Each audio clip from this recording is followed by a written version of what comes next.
Hello traders, तर स्वागत आहे तुमचं माझ्या यूट्यूब चॅनल्सवरती. आणि आपण ह्या व्हिडिओमध्ये चार्ट पॅटर्न्सबद्दल काही इन्फॉर्मेशन बघणार आहोत.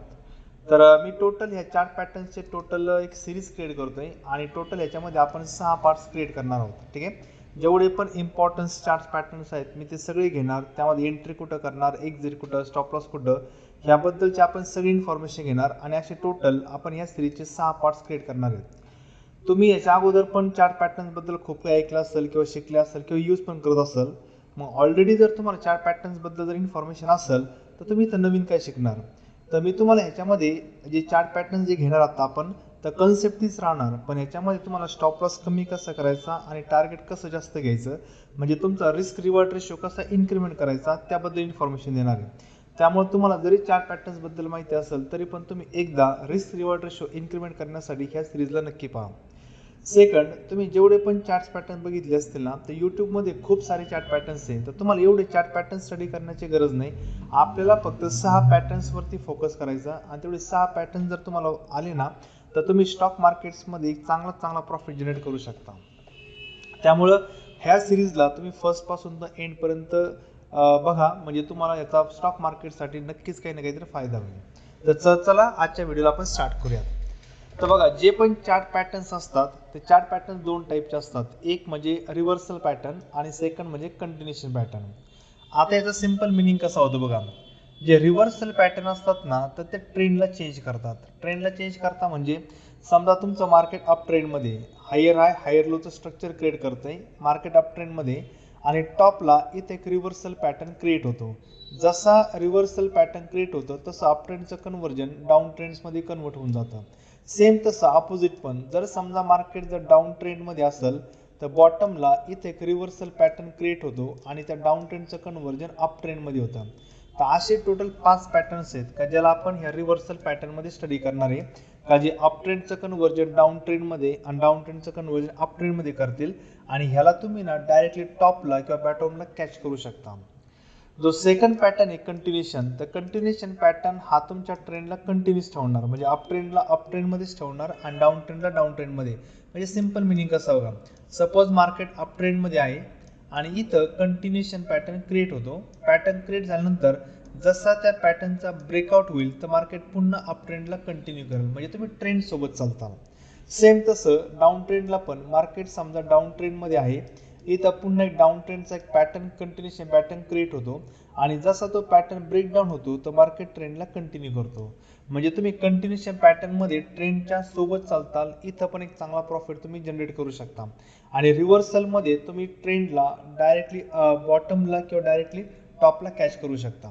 तर असं चार्ट पॅटर्नचे दोन टाईप असतात. मग आपल्याला काय करायचं, जे रिव्हर्सल पॅटर्न आहेत ह्याच्यामध्ये आपल्याला टोटल 5 पॅटर्न स्टडी करायचे. त्यात 2 पॅटर्न बुलिश आहेत आणि 3 पॅटर्न बेरिश आहे. आणि जे कंटिन्युएशन पॅटर्न आहे तर कंटिन्युएशन्समध्ये आपल्याला एक पॅटर्न स्टडी करायचा, म्हणजे असे टोटल 6 पॅटर्न होतील. आणि 6 पॅटर्न आहेत म्हणून आपण ह्या सिरीजचे टोटल 6 व्हिडिओ बनवणार आहोत. तर चला, मी तुम्हाला मग रिव्हर्सल पॅटर्न्स कोणते ते दाखवतो, कंटिन्युएशन कोणते ते दाखवतो, आणि त्यानंतर आपण ह्या व्हिडिओमध्ये एक पॅटर्नला स्टडी करूयात. ठीक आहे, तर पॅटर्न्स कोणते आहेत बघा.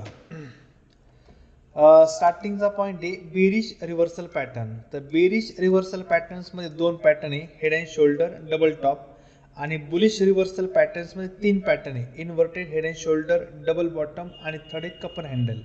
आणि जो कंटिन्युएशन पॅटर्न आहे त्याच्यामध्ये प्लॅग अँड फॉल. म्हणजे तुम्ही जर बघता लिहिलं तर आपल्याला टोटल हे 6 पॅटर्न स्टडी करायचे. बाकी ह्याच्या व्यतिरिक्त तुम्हाला कोणताही नवीन पॅटर्न स्टडी करण्याची गरज नाही. जे पण बाकीचे पॅटर्न आहे ते सगळे यांचंच काही ना काहीतरी कॉम्बिनेशन आहे. ठीक आहे, तर मग आपण काय करूयात बघा. आता आपण ना इथं बेरिश रिव्हर्सल पॅटर्नला स्टार्ट करूयात आणि त्याच्यामध्ये आपण पहिला पॅटर्न घेऊयात हेड अँड शोल्डर. ॲक्च्युली हा पॅटर्न क्रिएट का होतो याच्या मागे सायकोलॉजी काय आहे, तुम्ही जर पॅटर्नला एक्झिक्यूट करायचं असेल तर एंट्री कुठे केली पाहिजे, स्टॉप लॉस कुठे ठेवला पाहिजे, टार्गेट किती घेतलं पाहिजे, आपण हे सगळे पॉईंट्स इथे स्टडी करणार आहोत. तर चला आपण स्टार्ट करूयात पहिला पॅटर्न हेड अँड शोल्डरचा. ठीक आहे, तर मग हेड अँड शोल्डर हा जो आहे हा एक बेरिश रिव्हर्सल पॅटर्न आहे. ठीक आहे, तर ॲक्च्युली बेरिश रिव्हर्सल पॅटर्न म्हणजे तो काय करणार, का जर तुमचं मार्केट जर बुलिशमध्ये असेल तर त्या बुलिशचं कन्व्हर्जन तो बेरिशमध्ये करणार, म्हणजे अप ट्रेंडचं कन्व्हर्जन डाऊन ट्रेंडमध्ये. याला सिंपल जर तुम्ही ग्राफिकली स्टडी करताना तर मार्केट समजा तुमचं अप ट्रेंड मध्ये, ठीक आहे, अप ट्रेंड आहे आणि इथं वरती तुमचा bearish reversal pattern head and shoulder create होणार, ठीक आहे.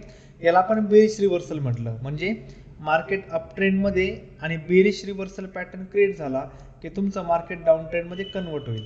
मग इथं जो बेरिश रिव्हर्सल पॅटर्न आहे ह्याच्यामध्ये आपल्याला पहिला पॅटर्न घ्यायचा आहे हेड अँड शोल्डरचा.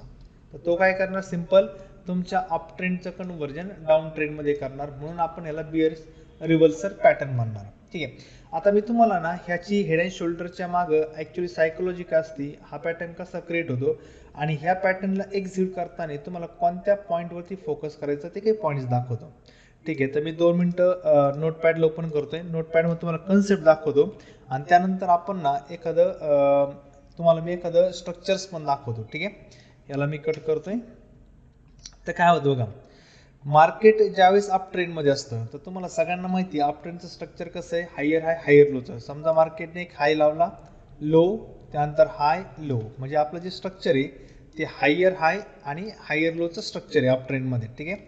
हायर हाय आणि हायर लो. मी अजून एक घेतोय, समजा मार्केटने पुन्हा एकदा हायर हाय क्रिएट केला, त्यानंतर हा झाला हायर लो. तर काय होतं बघा, मार्केट तुमचं अप ट्रेंड मध्ये प्रॉपरली वर्क करते, हायर हाय हायर लोचा ट्रेंड पण फॉलो करते. पण एक वेळेस काय होतं, मार्केट ज्यावेळेस मार्केटला रिव्हर्स करायचं असेल ना तर मार्केट काय करतं, एक हाय लावतं अगोदर, म्हणजे हा तुमचा काय झाला हायर हाय. आणि ज्यावेळेस मार्केटला लो लावेल ना, म्हणजे त्याला अप ट्रेंडचं कन्व्हर्जन मार्केटला डाऊन ट्रेंड मध्ये करायचं, तर तो काय करतो, अगोदर हायर लोचं फॉर्मेशन करत चालतो आणि ज्यावेळेस त्याला रिव्हर्स करायचं असेल ना त्यावेळेस तो काय करतो, जो पण एक हाय असेल ना तो हाय डायरेक्टली तुमच्या लोला टच होतो. म्हणजे काय होतंय, तुम्ही जर हे लो बघता, ठीक आहे, हे जर लो बघता तर प्रत्येक लो हा प्रिव्हियस लो पेक्षा वरती हायर आहे, ठीक आहे. तुम्ही जर लो वरती फोकस करता तर जे पण लो आहे तर प्रत्येक लो हा प्रिव्हियसच्या वरती आहे, म्हणजे हायर लो आहे. पण ज्यावेळेस इथं हेड अँड शोल्डरचा पॅटर्न बनायचा असेल ना त्यावेळेस काय होतं, मार्केट एका हाय नंतर हायर लो क्रिएट करताना ना डायरेक्टली तुमच्या प्रिव्हियस लो पॉईंट पर्यंत टच होतं या टाईपनुसार, ठीक आहे. म्हणजे काय झालं बघा, आतापर्यंत जे पण लो होते ते प्रत्येक लो हे वरती शिफ्ट होत होते, म्हणजे हायर लो होते. पण ज्या ठिकाणी तुमचा हेड अँड शोल्डरचा पॅटर्न क्रिएट होईल ना तर मार्केट लो लावताना प्रिव्हियस लोच्या ठिकाणी टच करतो. त्याच्यानंतर इथं पण अजून कन्फर्मेशन नाही आहे तुमचं, इथं पण अजून हेड अँड शोल्डरचा पॅटर्न क्रिएट नाही झाला. तर ह्यानंतर मार्केट काय करतं, पुन्हा एक हायर हाय बनवण्याचा प्रयत्न करतो. जर समजा ह्याने जर हायर हाय लावताना जर प्रिव्हियस हायला जर क्रॉस केलं ना तर तुमचा इथं हेड अँड शोल्डरचा पॅटर्न क्रिएट होत नाही. तर पॅटर्न क्रिएट कधी होतो, मार्केट समजा पुन्हा एकदा हाय क्रिएट करताना जर त्याने तुमच्या प्रिव्हियस हायच्या इतकाच जर हाय लावला आणि जर समजा परत तो डाऊन साईडला क्रिएट झाला तर इथं तुमचा हेड अँड शोल्डरचा पॅटर्न क्रिएट होतो. मी परत एकदा तुम्हाला सिंपल भाषेमध्ये दाखवतो काय होतंय. मार्केट काय करतं, प्रत्येक वेळेस अगोदर हायर हाय हायर लो हायर हाय हायर लोचं फॉर्मेशन करतो. पण फॉर्मेशन करताना, ठीक आहे, हायर हाय, त्यानंतर इथं मी हायर लो पण लिहितोय परत एकदा हायर लो, आणि जो पण लो असेल ना तो वरती शिफ्ट होत चालतो, म्हणजे हाय क्रिएट करत चालतो. पण जर मार्केटला जर समजा इथनं जर डाऊन ट्रेंडचं फॉर्मेशन करायचं असेल, हेड अँड शोल्डरचा पॅटर्न जर क्रिएट करायचा असेल, तो काय करतो, एक हाय अगोदर क्रिएट करतो, नंतर लो लावताना तो प्रिव्हियस लो पर्यंत टच होतो. म्हणजे इथं त्याने लोला शिफ्ट नाही केलं तर जो पण प्रिव्हियस लो होतो तिथं शिफ्ट होतो आणि नंतर एक हाय क्रिएट करतो. पण जो हाय तो प्रिव्हियस हायला ब्रेक नाही करत. हा जो हायर हाय होता तर तो प्रिव्हियस हायला ब्रेक न करता अगोदर लोला ब्रेक करतो. मग जर त्याने प्रिव्हियस हाय ब्रेक करण्याच्या अगोदर जर प्रिव्हियस लोला जर ब्रेक केलं तर इथं तुमचं डाऊन ट्रेंडचं फॉर्मेशन क्रिएट होतं, लोअर हाय लोअर लोचं स्ट्रक्चर. आणि ह्या ठिकाणी जर बघताल तर तुमचा इथं, ठीक आहे, हे जे दोन लो जे सेम पॉईंटला होते इथं जर तुम्ही एक लाईन मारली ना तर हा तुमचा हेड अँड शोल्डरचा पॅटर्न क्रिएट होतो. मग ह्याला हेड अँड शोल्डर का म्हणतात, तुम्ही जर बघताल तर लेफ्ट हँड साईड जो ह्याला म्हणतात लेफ्ट हँड साईड शोल्डर, त्यानंतर ह्याला म्हणतात राईट हँड साईड शोल्डर आणि ह्याला म्हणतात हेड. जसं ह्युमन असतात ना दोन्ही साईडला दोन शोल्डर आणि त्यानंतर मध्ये हेड. मग ह्याच्यामध्ये ना तुम्हाला मेन फोकस काय असतो, कन्फर्मेशन काय असतं, का तुमचे जे शोल्डर्स असतात ना त्याची हाईट एक्झॅक्टली सेम पाहिजे. थोडं फार कमी जास्त चालतं, पण left hand side shoulder and right hand side shoulder हे ऑलमोस्ट सेम पाहिजे. हेडची हाईट मॅटर करत नाही. हेड तुमचा किती पण कमी जास्त असेल ते फक्त तुम्हाला टार्गेटसाठी यूज करायचं. पण हेड अँड शोल्डर्समध्ये जो मेन पॉईंट आहे तो लेफ्ट हँड साईड शोल्डर आणि राईट हँड साईड शोल्डर यांची हाईट सेम पाहिजे. आणि जी पण तुम्ही लाईन मारताना तिला आपण म्हणतो नेक लाईन. तिला आपण काय म्हणतोय? Neck line. तर बस एवढंच आहे बघा. तुमच्या हेड अँड शोल्डरच्या पॅटर्न्समध्ये left hand side shoulder, right hand side shoulder, head आणि नेक लाईन याच्यामध्ये पण फोकस कुठं करायचा? लेफ्ट हँड साईड शोल्डर आणि राईट हँड साईड शोल्डर दोघांची पण हाईट सेम पाहिजे. आता ह्या पॅटर्नला तुम्हाला ट्रेड कसा करायचा बघा. तुम्हाला जर इथं जर ट्रेड करायचं असेल तर जी पण कॅन्डल, ठीक आहे, जी पण कॅन्डल तुमच्या नेक लाईनला ब्रेक कराल, जी पण कॅन्डल नेक लाईनला ब्रेक कराल त्या कॅन्डलचा जसा लो ब्रेक होईल ना इथं तुम्हाला एंट्री बनवायची. इथं तुम्हाला एंट्री बनवायची आणि जो तुमचा स्टॉप लॉस आहे तर कसं होतं बघा. अगोदर जो चार्ट पॅटर्न्सनुसार अगोदर जो स्टॉप लॉस फॉलो करत होते ना तर स्टॉप लॉस हा राईट हँड साईड शोल्डरच्या वरती पाहिजे. पण तुम्ही जर राईट हँड साईडच्या वरती जर स्टॉप लॉस लावताना तर त्या ठिकाणी तुमचा स्टॉप लॉस मोठा होऊन जातो. त्याच्यामुळे स्टॉप लॉस राईट हँड शोल्डरच्या वरती न घेता ज्या कॅन्डलनी त्या नेक लाईनला ब्रेक केला, ज्या कॅन्डलच्या ब्रेकडाऊनला तुम्ही एंट्री घेतली त्याच कॅन्डलच्या हायवरती तुमचा एसएल ठेवायचा. याने काय होईल? तुमचा एसएल स्मॉल होऊन जाईल आणि एसएल स्मॉल झाल्यामुळे तुमचं टार्गेट मोठं होऊन जाईल. ठीक आहे. मग जी पण कॅन्डल नेक लाईनला ब्रेक डाऊन करेल तिच्या लोवरला लो ब्रेक झाल्यानंतर एंट्री क्रिएट करायची आणि त्याच कॅन्डलचा हाय तुमचा स्टॉप लॉस असेल. आता टार्गेट किती घ्यायचं बघा. तर टार्गेट तुम्ही दोन टाईपने घेऊ शकता. एक तर काय करायचं, तुम्ही टार्गेट ॲटलिस्ट 1:3चं घ्यायचं. 1:3 शिवाय ना एक्झिटच नाही करायचं. म्हणजे इथं तुमची एंट्री झाली, हा तुमचा स्टॉप लॉस आणि याच्या 1:3 तुमचं टार्गेट पाहिजे. किंवा जर तुम्हाला ट्रेडला जर जास्त होल्ड करायचं असेल आणि मोठं टार्गेट घ्यायचं असेल तर काय करायचं, एक टेक्निकली काय करतात, तुमच्या नेकलाईन पासून तर हेडपर्यंतची हाईट मेजर करतात आणि तेवढ्याच हाईटचं खाली तुम्हाला टार्गेट घ्यायचं असेल तुम्ही 1:1चं इथनं म्हणजे नेकलाईन टू हेड एवढं टार्गेट पण घेऊ शकता किंवा ह्याच्यात डबल पण टार्गेट घेऊ शकता. आणि याच्यात डबल टार्गेट जर तुम्ही घेताना तुमचा रिस्क रिवॉर्ड रेशो हा 1:6 1:7 पर्यंत पण जाऊ शकतो. तर मग आता तुम्हाला मेन फोकस काय करायचा, जो पण तुमचा स्टॉप लॉस असेल तो स्टॉप लॉस राईट हँड साईडच्या वरती प्लेस नाही करायचा. कुठं करता? जिथं पण नेकलाईन ब्रेकडाऊन होईल ती जी कॅन्डल असेल त्याच्यावरती स्टॉप लॉस ठेवायचा आणि कॅन्डलच्या ब्रेक झाला की तुम्हाला एंट्री क्रिएट करायची आणि मिनिमम टार्गेट 1:3 शिवाय निघायचंच नाही. आणि आणखीन पण टार्गेट ठेवायचं असेल तर नेकलाईन पासून तर हेडपर्यंत हाईट मेजर करायची आणि तेवढीच हाईट तुम्ही खाली प्रोजेक्ट करता. याचं मी तुम्हाला एक चार्टवरती एक्झाम्पल दाखवतो बघा. ठीक आहे. तर हा फायर्समध्ये मी चार्ट ओपन केला, तुम्हाला निफ्टीमध्ये दाखवतो मी. ठीक आहे. निफ्टी इंडेक्स आय थिंक 2024 मध्ये बनला होता पॅटर्न. मी दाखवतो 24 आणि गो टू. ठीक आहे. तर याला मी थोडंसं हायलाईट करतोय. तुम्ही जर बघताना तो पॅटर्न दिसतो कसा बघा. इथं जर बघताना हे तुमचं लेफ्ट हँड साईड शोल्डर आहे, त्यानंतर हे हेड आहे आणि हे तुमचं राईट हँड साईड शोल्डर आहे. आणि इथं जर लाईन मारता तर तुमची नेक लाईन झाली. म्हणजे परफेक्ट तुमचा हेड अँड शोल्डरचा पॅटर्न आहे. तर आपण त्याला प्रॉपरली ड्रॉ करूयात बघा. म्हणजे मी तुम्हाला टार्गेट वगैरे सगळं दाखवतो. ठीक आहे. इथनं मी एक हॉरिझॉन्टल लाईन घेतोय. ठीक आहे. ही झाली आपली हॉरिझॉन्टल रे आणि याला मी तर प्रोजेक्ट केला. ठीक आहे. तर आता सिम्पल काय झालं तुमचं, हे झालं लेफ्ट हँड साईड शोल्डर, हे झालं तुमचं हेड आणि हे झालं राईट हँड साईड शोल्डर. आता इथं जर बघता तर एंट्री कुठं करायची बघा. तुम्ही जर ऑब्झर्व करताना तुमची जी नेक लाईन आहे ती ॲक्च्युली ह्या कॅन्डलनी ब्रेक केली. ठीक आहे. रेड कॅन्डल, ही ग्रीन कॅन्डल आहे, तो ब्रेकडाऊन फेल आहे. ठीक आहे. पण ॲक्च्युअल जी नेक लाईन ब्रेक केली ती तुमच्या ह्या कॅन्डलनी ब्रेक केली. मी थोडंसं हायलाईट करतोय, ह्या कॅन्डलनी ब्रेक केलं. तर मग लॉजिकली काय पाहिजे का, जसा नेक लाईनला ब्रेक करणार रेड कॅन्डल ही आहे, जसा हिचा ब्रेक होईल ना, जशी कॅन्डल ब्रेक होईल इथं तुम्हाला एंट्री बनवायची आणि त्याच कॅन्डलच्या हायवरती तुमचा एस एल ठेवायचा. पहिलं काय व्हायचं, हा एस एल तुम्ही राईट हँड साईड शोल्डरच्या वरती ठेवत होते आणि वरती एस एल ठेवल्यामुळे ना हा एस एल मोठा आहे, त्यामुळे टार्गेट पण जास्त होल्ड करावं लागेल. तर त्याच्याऐवजी काय करायचं, जी पण कॅन्डल नेकलाईनला ब्रेकडाऊन करेल तिच्याच हायवर तुमचा स्टॉप लॉस. तर इथं तुमची एंट्री होणार, हा तुमचा स्टॉप लॉस होणार आणि ॲटलिस्ट 1:3चं तुमचं टार्गेट पाहिजे. तिथे टार्गेट भेटलं बघा, मी दाखवतो.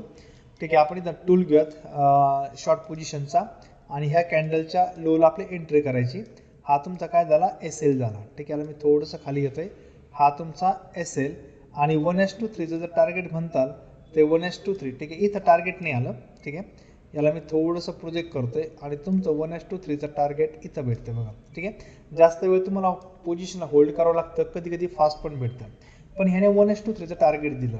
हे तुमचं फर्स्ट क्रायटेरिया झाला टार्गेट घेण्याचा. किंवा सेकंड तुम्ही टार्गेट कसं घेऊ शकता, जसं मी म्हटलं हे तर 1:3 तर तुम्हाला ॲटलिस्ट घ्यायचंच आहे. पण जर तुम्हाला आणखीन जास्त होल्ड करायचं असेल तर काय करायचं, तुमची नेक लाईन तर तुमचे हेडपर्यंतची हाईट मेजर करायची आणि तेवढंच डिस्टन्स खाली प्रोजेक्ट करायचं. आता ह्याला प्रोजेक्ट कसं करायचं, कॅल्क्युलेट नाही करायचं, त्याच्यासाठी एक टूल आहे बघा, मी दाखवतो. ठीक आहे, याला आपण पहिलं कट करूया.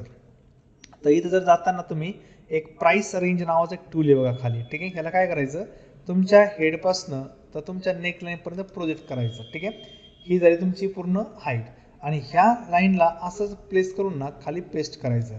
तर तुमचं लॉजिकली हे झालं फर्स्ट टार्गेट. जर तुम्ही नेकलाईन पासून तर हेडपर्यंत जर प्रोजेक्ट करता तर, नाही तर आपलं सिम्पल 1:3 मग सांगितलं तसं कॅल्क्युलेट करा. हे झालं तुमचं फर्स्ट टार्गेट. तुम्हाला जर आणखीन करायचं असेल तर हिलाच आपण कॉपी करूया. ठीक आहे, एक मिनटं, मी हिलाच कॉपी करतोय, तिलाच पेस्ट करतोय. सेकंड तुम्ही काय करू शकता, आणखीन जर तुम्हाला टार्गेट घ्यायचं असेल, याला मी थोडंसं झूम करतोय आणि याला आपण खाली प्रोजेक्ट करूया. तुम्ही एवढं पण घेऊ शकता डबल. हे आता टेक्निकल टार्गेट झालं.